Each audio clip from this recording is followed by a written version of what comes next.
just a quick review of the FEATOL wrist brace splint. So if you have like carpal tunnel, this would work really well if you just want to immobilize your wrist because it's sore and give it some rest. I think this would be a good splint. Or if you just want to immobilize it while you're doing things and you don't want to stress it, I think this is also another good reason to check out this splint. So there's a lot of these that you can really choose from. I'm going to go over a few of the features I really like about this one in particular. Just to give you an idea of some of the benefits. It does have a removable aluminum splint, which is good. So if you like the firm support and you need that extra support, leave it in. If not, you can just take it out and it'll be a little bit more flexible. So I do like that feature.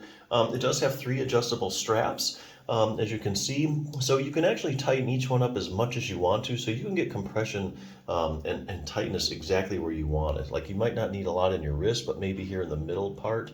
So you can really tighten that one up, and the other 2 you could keep loose. So I just think the more straps, the more adjustments you can make on it, which is good. And the other thing is you need a right or a left dedicated. So they do have left ones and right ones. So it's not like, you can use the same one for either hand. That's something that you need to be aware of. Because there are a lot of these kind of splints that you can use either for the left or right hand, but this isn't one of them.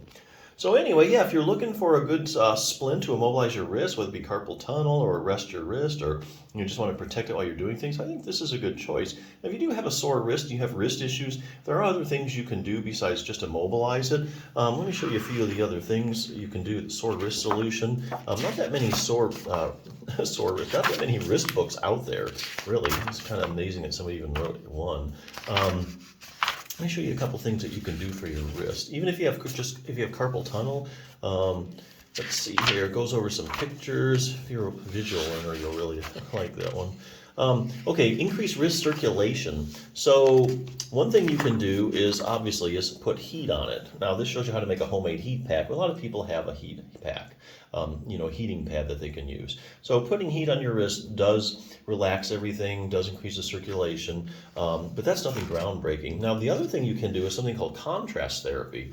What you do is this is alternating heat, cold, heat, cold, heat, cold. And so what you do is you get this kind of flushing effect in the tissues. And plus it just makes your wrist feel really good. So that's something you can do with a hot or cold pack, or you can also do it in your sink. They also show you how to do that with the heat and the cold.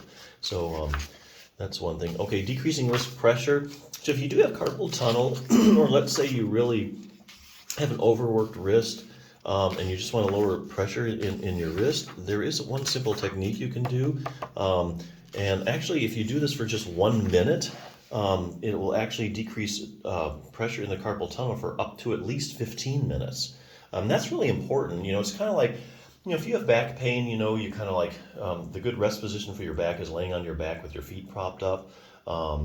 So that's a good rest position, helps everything recover. Well, this is what this does. If you lower the pressure in your carpal tunnel periodically, it kind of just helps everything rest and recover.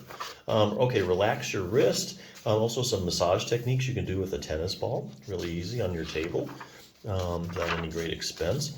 Unload your wrist joints. Here's the one I think I like the best. So if you have an overworked wrist, or you have like arthritis of the wrist, or you have tightness in your wrist, this distraction technique that they show you is really important, because basically, especially if you have arthritis, arthritic joints love to be distracted, because when you pull these bones apart a matter of millimeters, basically you're taking all the pressure off the joint, and it's like a vacation for the joints. It gives them time to rest, recover, get circulation to it, and just plain feels good. So yeah, if you need to stretch your wrist out and just distract the joints, simple distraction technique. A lot you can actually do for a wrist that a lot of people don't know about. Quickest and easiest thing, though, I have to admit, is just putting a brace on it. Rest always helps a lot of things. So if you're in the market for one, I think this is a good one. So check it out.